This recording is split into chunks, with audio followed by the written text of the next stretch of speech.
So, hyperpop is a music genre which has recently been popularized by the Spotify playlist of the same name and has been spread further with the help of TikTok. The playlist itself currently has 150,000 followers. I am a huge fan of hyperpop, as you can see from, you know, this, from like the OG PC Music stuff to 100 Gex breaking out, and like the new SoundCloud collectives like Helix Tears and Nova Gang forming and stuff like that. And for the record, this video isn't about like taking down hyperpop artists or like attacking them. I'm also kind of want to critique the label of hyperpop and kind of give a history of it as a genre term into one condensed space, which is something I've not really seen done before. But I think I'm going to be critiquing some elements of the music as well, because I think it's good to critique things that you like.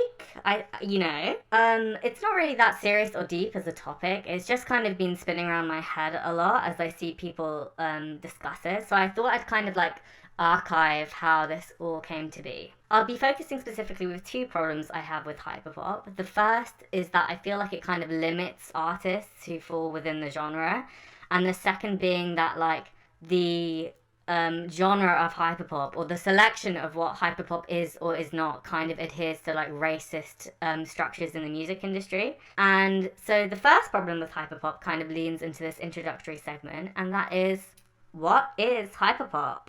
It's kind of very hard to pin down what hyperpop even is, as I feel like a lot of videos and articles have already like kind of spurred up confusion on the matter.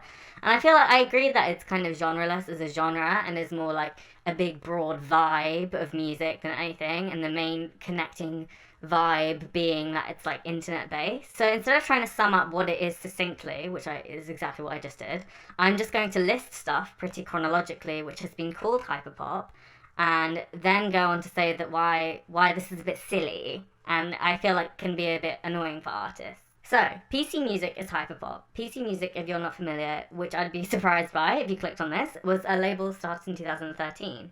It released singles from a range of different artists who seemingly had no established background and were coming out from nowhere. The image that came along with these artists had a very distinct aesthetic. They kind of had this polished look and style to them, and they were very futuristic and slightly creepy. They kind of gave the energy of something parodying the imagery of mainstream pop music at the time, and how kind of perfect and airbrushed and edited that it all was. The music itself was like mainstream verse to chorus pop music, but had experimental elements to it, like high-pitched female vocals, plastic and metallic sounds, kind of snap instrumental changes, as well as influences from electronic dance music genres like Eurodance, happy hardcore, and trance, like genres that are usually disregarded as tacky or lowbrow, and embrace a very synthetic, unnatural sound. The songs in texture were kind of eerily stripped back, and a lot of them kind of felt like empty or lacking something, like the instruments and synths were kind of speaking for themselves. They didn't need anything to back it up. Everything about the music and the images was high definition and seemed high budget, which I think was part of the appeal. It was all very put together and fine-tuned. The PC music artists were also very mysterious, basically having like a no interview policy. They also released music so consistent for their brand, like across all their artists, that they made the whole collective look like they had this shared outlook on the way that they make music. Some even speculating that there were only a very few amount of people even involved with the project at all. This kind of added more to the idea that everyone in the label was like a character, or like one person just playing all these different roles. It's worth noting here the artist Sophie, not actually on the label, contributed so much to the definition and perception of the PC music sound. The most obvious here being maybe Hey Cutie. So when I speak about PC music and this era, I'm also talking about her work specifically. This PC music brand that I speak of, like the high definition images of it all, it really seemed to parody the tropes of pop music and how female idols are sold within it en masse. It kind of looked like it was critiquing the capitalist nature of the Western music industry, done so by making music and images that were either overly fun, feminine, bright, sparkly, and futuristic, or completely dark, cling-clangy, jarring, and unappealing, all in the form of pop. It really seemed like something brand new at the time. Because of this, the label and its affiliates were called, even by some hardcore fans, as completely ironic and metaphorical rather than sincere. And I feel like the label was very controversial at the time for an annoying sound and what was called male producers with female personas. Grimes specifically attacked Sophie for this at the time, though I think she apologised later. As more information came out about the collective, however, we kind of saw that there were a range of different intentions inside the label. There was no shared outlook on capitalism or pop music, and it was just basically a group of people who knew each other making music that they liked. And a big bulk of this still had anti-capitalist parody and imagery. Many artists had multiple personas and different names, and some of the most notable affiliates of the label also came out as non-binary or trans after the label's initial popularity. In the end, you can kind of see that PC music was kind of, as a whole, paying respects to the aesthetics of pop music rather than parodying, and I can really see that it came from a place of love for the mainstream sort of mass-produced femme pop music that was popular at the time. The label founder A.G. Cook even said that they got lost in the metaphor. So, the next thing that's hyperpop, yes, that is only the first qualifying thing. Here we go.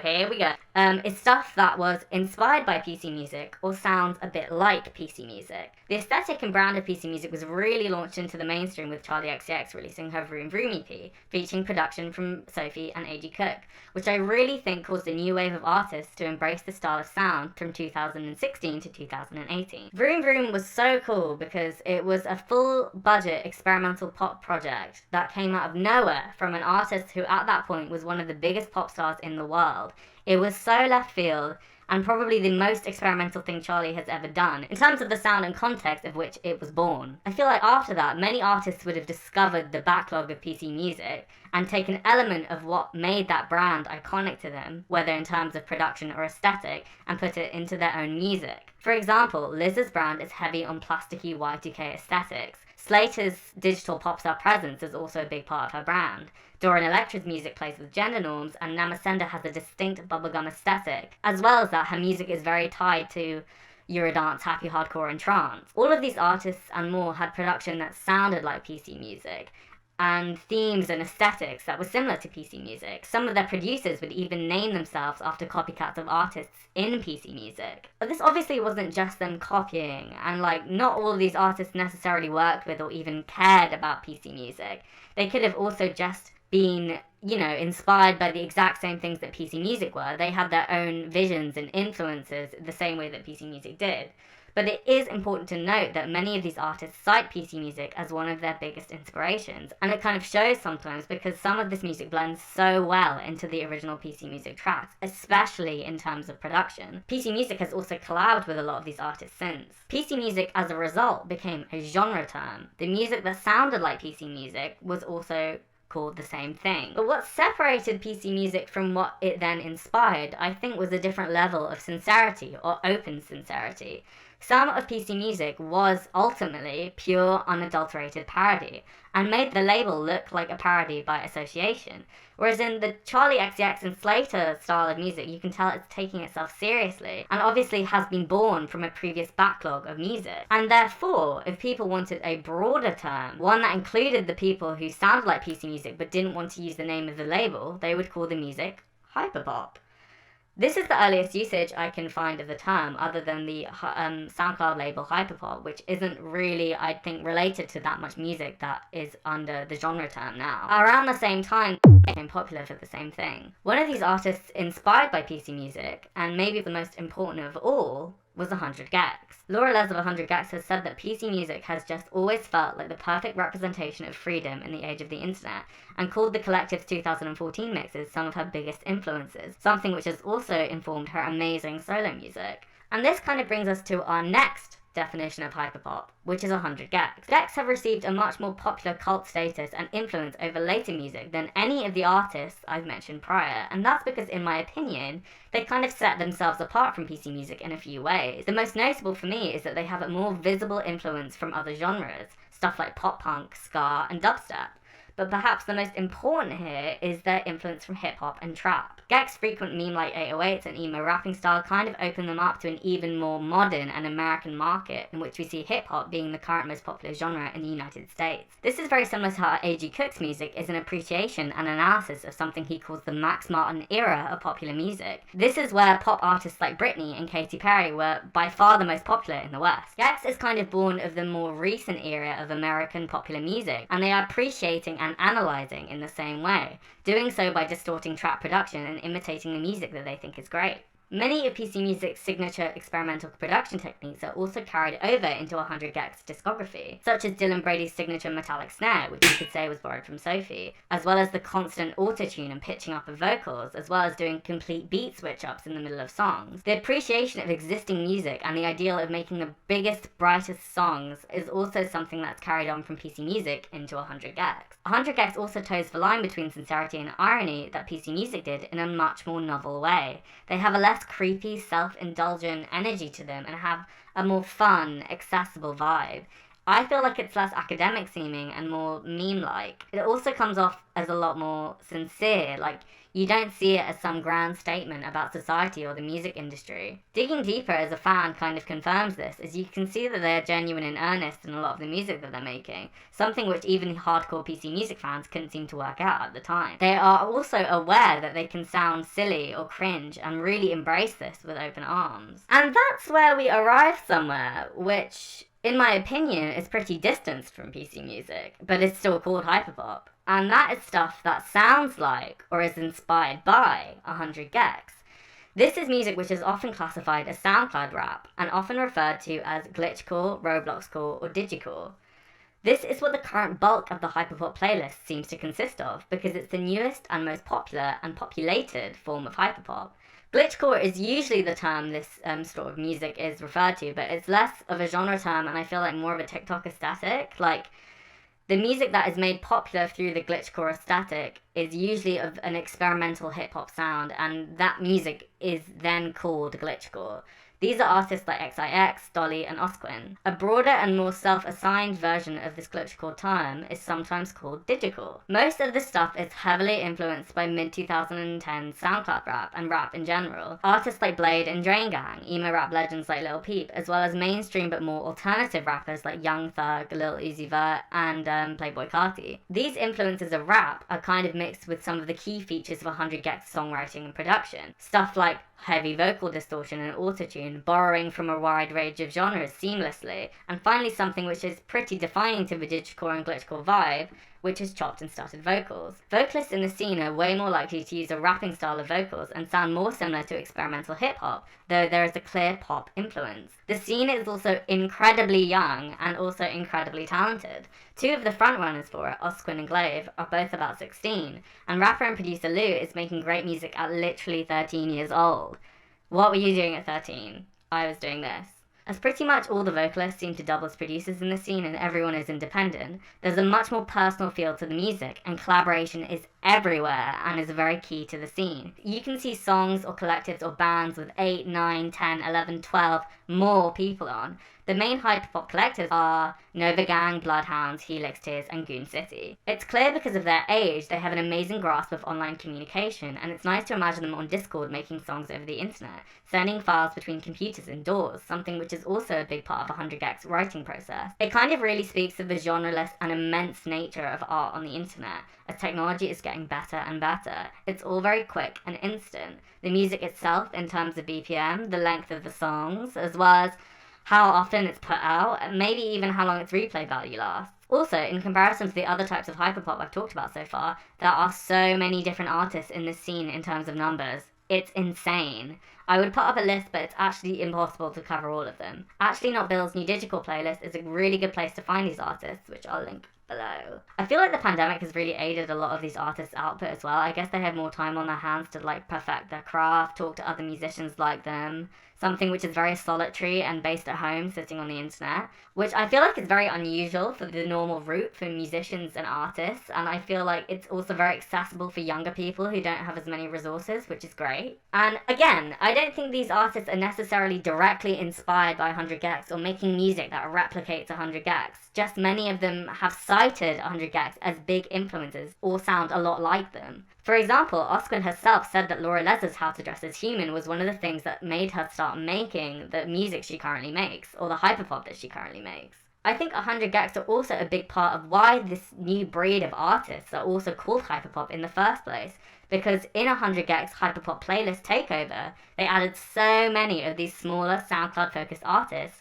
who had never seen the hyperpop playlists prior, and then kind of popularized them and assigned a genre name to what they were doing. There is obviously a real shift here in the music that I was talking about at the start. This is a lot more rough around the edges, and I feel like it embraces that. The songs aren't ironic in the slightest. They're a lot more about raw emotion and venting, with this crazy production style kind of backing up what they're venting about. Vocalists and producers are a lot more interchangeable here than PC Music. Like, I feel like PC Music often had a clear vocalist and producer split, with people like GFOTY and Hannah Diamond providing vocals for AG to then produce under different artist names. The aesthetic of digicore is also very different in terms of album art, and it's completely shifted. There is a bigger emphasis on not being polished, and instead using appropriated and copyrighted images in album art, or using stuff that looks unprofessional and individually made. There are also very few human forms or people associated as a big part of the artist's brand. A lot of the time the username kind of speaks for itself, though there might be a human also attached to it. This kind of represents how unapologetic and free, I guess, the scene is.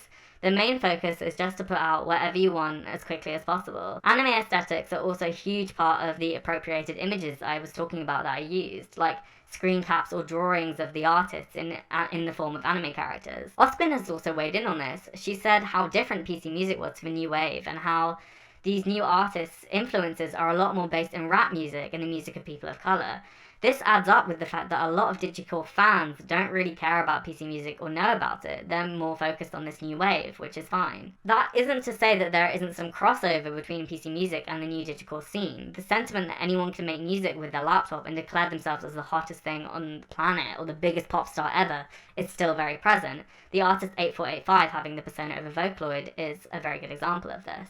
The multiple personas and anonymity of PC Music also kind of transfers onto the current scene, where there are artists with multiple personas and accounts and concealed identities. There's a clear priority here on releasing singles as much as one desires in whatever form, usually as much as possible, something which is very free from the sort of consumerist constraints of a label, which really puts such a stress on the album or EP format.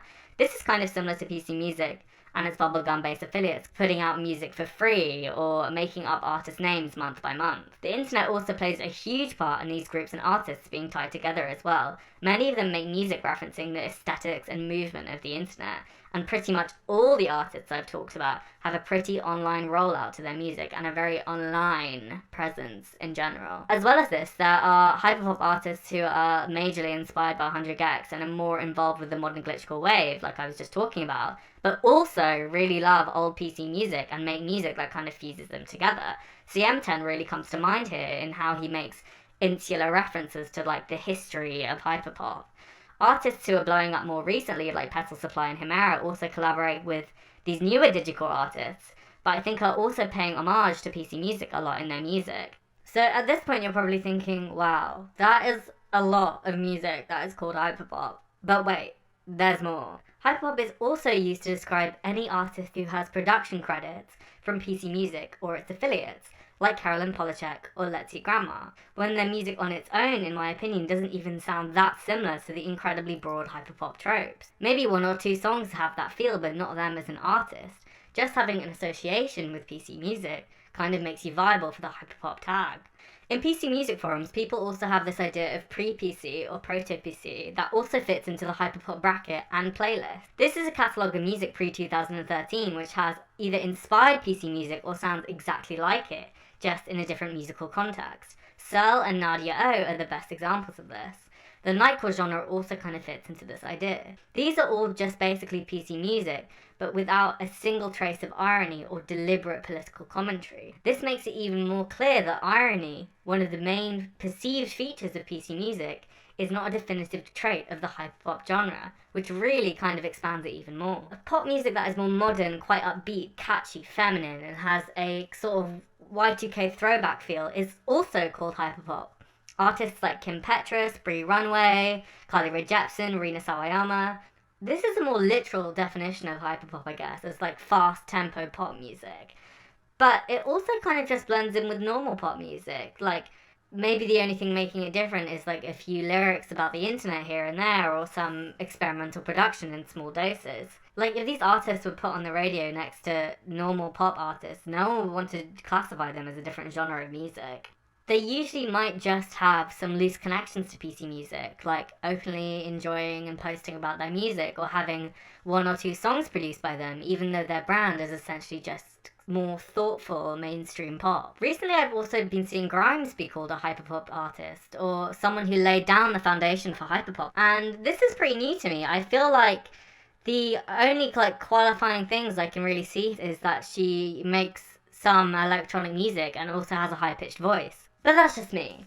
And as you kind of see me debate whether these last few artists are hyperpop or not, you kind of really see the issue with it as a genre term. Hyperpop is everything. It's basically up to the individual as to what they see hyperpop as, which in my opinion is kind of where the problem lies with it. Hyperpop is usually the output of internet-based musical collectives who have a similar outlook on the way that they make music, and the artists who are associated with these said collectives. None of these groups ever assign themselves as hyperpop, however, and there are several of these communities who aren't related to each other, yet hyperpop, the genre term, kind of puts them into a big mixing bowl. However, people usually see hyperpop as one end of the timeline I mentioned or the other, that being old PC music or the new digital scene. This means online fighting about what hyperpop is and isn't increases with fans online. I feel like this becomes difficult for smaller hyperpop artists as the playlist and genre tag become their main source of revenue, even though it's so broad, so they get increasingly less likely to be playlisted. And I guess they also must have a weird identity crisis about a lot of the music that they make. We can kind of see this as there was a big uproar in the smaller, more modern hyperpop artist community when A.G. Cook, the founder of PC Music, did a playlist takeover of the hyperpop playlist and removed large amounts of these younger, smaller digital artists from the playlist. Instead, he added lots of really popular, not really hyperpop associated artists like Tinashe, Iggy Azalea, Madonna, Kate Bush, as well as other underground artists from outside the main digital scene. I feel like this is a very A.G. Cook thing to do, like he's kind of sort of making a statement on highbrow and lowbrow taste in music, saying that we should really appreciate and analyze popular music in the same way that we do with more intellectualized and smaller genres like hyperpop. But there was a huge reaction against this because it was obviously kind of taking up the space that was once held for smaller artists. And admittedly, at first, I was kind of agitated by all these kids on Twitter demanding that the playlist be changed and all their friends be put back on it. But after a while, I really got where they were coming from. This is essentially their main source of income and notoriety. For them being put on this playlist, it's kind of like making it, because the playlist has one of the highest save rates of any playlist on Spotify and has a huge amount of followers. Oscar also said that people are literally living off of the Spotify check from the playlist. It's one of those things we're living in an age where if you were an artist and got on the playlist, that's something to really celebrate. You're getting work, you're getting money. I feel like it's frustrating how much power Spotify and the label of hyperpop really have in the age of streaming. It's kind of able to determine younger artists' careers and also their sense of success. I think it's also annoying for artists who want to be inside a certain genre, they're making music to express their love for a genre, or they want to resurrect a genre, they're tagging their songs as pop or happy hardcore or noise. They end up getting called hyperpop because maybe they're friends with artists who more readily fit the term, or people just don't know what to call it. I feel like artists like Bean Boy, who make harsh noise, and Alice Gass, who does her own take on happy hardcore, kind of come to mind here. It's easy for publications to write about hyperpop as if it's an established whole, but it's equally as easy to write articles about how it's too broad or undefined. The genre term kind of exists as a musical debate about genre, rather than an actual genre. Hyperpop on the whole is not making some grandiose statement about society or climate change or pop music or even the internet. There are simply too many artists and ideas at play here. And I don't think many artists are deliberately trying to reform pop, they're just kind of making whatever. I feel like this really shows with the increasing number of newer artists who write lyrics parodying the genre terminology. Fraxium and Can of Bliss come to mind here. I feel like this kind of shows that artists really think the term is kind of dumb and doesn't reflect them. Writing about the genre term also kind of shows the continuing influence of 100 Gex onto this newer music, as they, as an act, have a big sense of self-awareness, as well as parody of musical terms in their work. I do think there's been positives of the term as well, it's not all, evil, horrible, corporate mess. A.G. Cook actually ended up redoing the playlist I was talking about that he curated, and added a lot more of these younger hyperpoppers I was talking about. And I feel like it's nice that everyone in the hyperpop community is so keen to use the platform and the term to uplift smaller artists, and in a way it's kind of great that is what the whole playlist sort of exists as. I feel like it's great that people can make careers from it in the first place, even if the amount of playlist pressure is kind of like a big weight on them. But I do feel like the label of hyperpop really exists so it can be monetized and used as a buzzword. So places can write articles like the future of music, or like hyperpop or hyperflop. when in reality, I feel like it's all over the place. Like, it's basically just describes fairly recent gay-sounding music. This is kind of backed up by the fact that the playlist editor said the name was picked because it encompasses the largest amount of music and different types of music, therefore kind of making maximum profit from different scenes and ideas. This is particularly funny when you realise that the playlist was originally called Neon Party and featured what I referred to earlier as bubblegum bass as well as mainstream pop. I feel like it was loosely changed, maybe just so it could include more artists, so it could have a higher artist discoverability rate and then therefore a higher playlist save rate. But, you know, I don't know, I'm just spitballing. I obviously still think individual artists can make grand statements that the Buzz articles are claiming that they're making. Like, Sophie's Product album is clearly intentionally making a comment on the commodification of music and capitalism, while 100 Gex maybe more unintentionally are making a statement on post-irony and cringe music. But even then, these two are very different, so I kind of find it odd that they're grouped together under the notion that they're the same or have a similar outlook. I kind of feel like even though it's kind of a meme in the hyperpop community, that people should start using micro-genre terms, like, or make up genres for themselves, because their music is usually so individual and, like, crosses over genres anyway, you know? I feel like artists who want to work within a certain genre should be able to say it as well, like, there should be more resurrections and playlists and appreciations of older genres rather than just kind of pointlessly inventing new ones. Or, I mean, like, we can literally just have no genre at all. It's whatever. I'm not forcing a genre on anyone. In a way, the hyperpop rap collectives I was talking about earlier are kind of genres in the same way that PC music was a genre. I think genre is a useful tool, but I feel like hyperpop is weird because it encompasses so many different types of music and it's never self-assigned. If I really had to pin down hyperpop to a succinct definition at this point, I would describe it as experimental, electronically made music, usually featuring sounds that someone would call overproduced, and as well as that lyrics that reference the internet. But even then, that really encompasses such a huge range of music, old and new. Like, it's so broad, it has so many communities inside it and so many different vibes. I feel like hyperpop isn't really exaggerated or extreme pop music at all, especially since so much of the new wave of hyperpop is actually just based on subgenres of hip-hop. And this kind of brings us nicely to the second problem with hyperpop, which is hyperpop and racism. Okay, before I start this argument, I have to say that I'm not attacking anyone directly or calling any specific artist racist in this segment.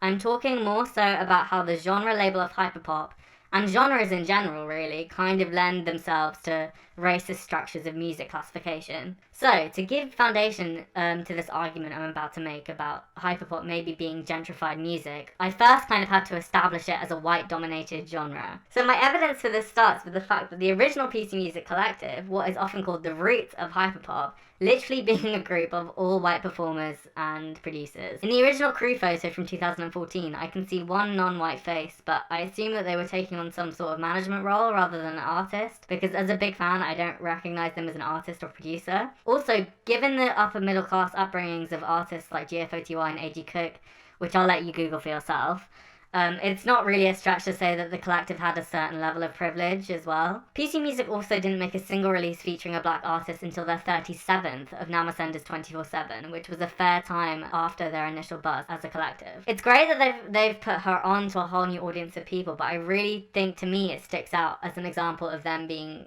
sort of a white-dominated group. As well as this, the woman who is often said to invented or popularized hyperpop, Charlie XCX, is also white or white passing. The biggest faces of the current hip-hop adjacent, more popular TikTok-born hyperpop scene, and basically now the genre-defining artists of hyperpop, are also white, this being 100 Gex.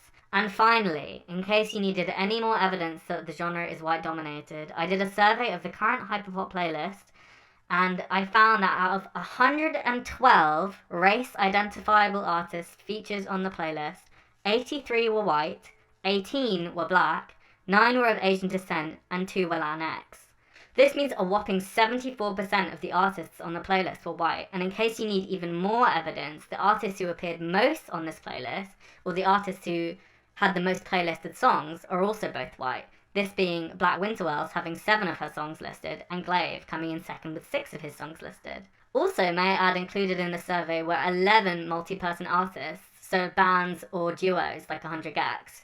And out of all of them, they were all white except one, which, if anything, kind of increases the volume of white people or white creators in the playlist. You can have a look in the description below for a more detailed breakdown of all the different artists, and do look, because I spent quite a while making it, and like, feel free to correct me if I got anything wrong. But this really does make you ask the question, where are all the experimental artists of colour who have been doing the same stuff with the same beats and the same futurist vibes from years prior? Why aren't they on the playlist?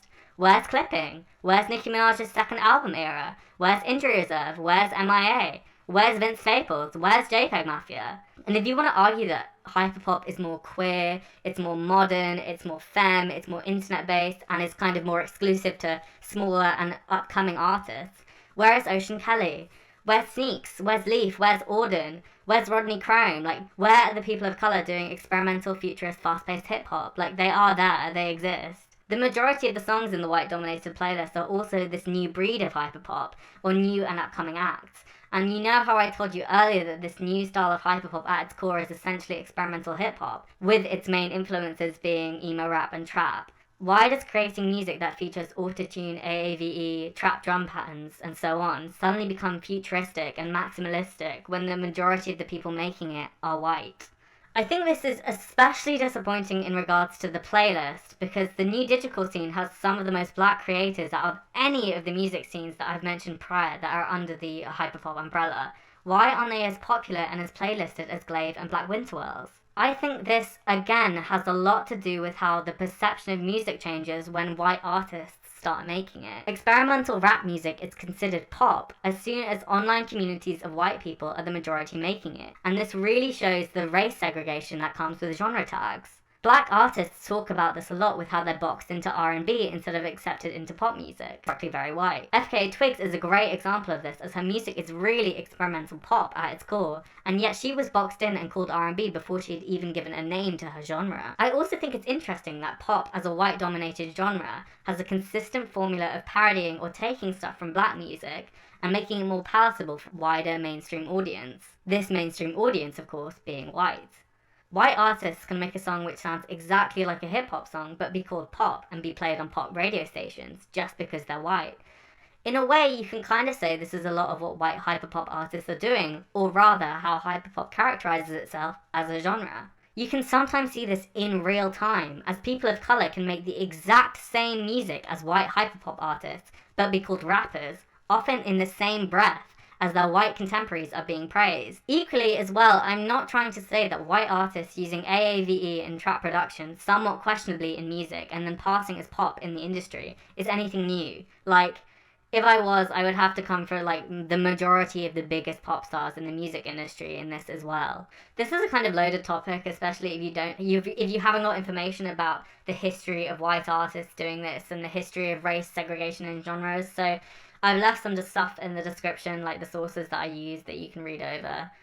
Also, I'm obviously not trying to say that there are no talented or prominent artists of colour in these new hyperpop communities. Like, there are tons and tons, and arguably they are some of the most talented overall. But it's frustrating that they aren't getting playlisted and popularised as much when their culture arguably completely set up what the most recent form of hyperpop became and sounds like. It's especially disappointing because hyperpop prides itself on being the future of music, and is non-localized, so anywhere all over the world people can make it. So this means that the future of music is majority white people who use the aesthetics and art of people of colour and then surpass them within the same genre, which doesn't really sit right with me, I feel. In a way, hyperpop is kind of like experimental electronic music that is majority white. Like, that is kind of the definition of it as a genre, when other artists can clearly fit into its mould. There is also an argument here to be made about how the perceived queerness of hyperpop kind of can cover up cultural appropriation under a veil of progressiveness here too, even though it's still mostly white. But I feel like that's kind of a big argument that I'm not going to get into right now. And yeah, that's a dissection of the hyperpop genre term, which has now been pronounced dead. Which I think is kind of for the best, don't you? I know the whole thing isn't really that big of a deal. Like, it doesn't really warrant this, like, big, long thing. Like, in the grand scheme of things, it's not that big of a deal, you know?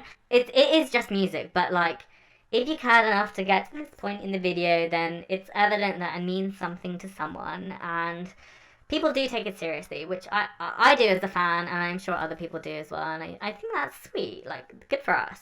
I was also really panicking about, like, whether I'd be made fun of or something for this video, because, like, I don't know, I was just anxious and scared about it. So if you're seeing it now, well done me.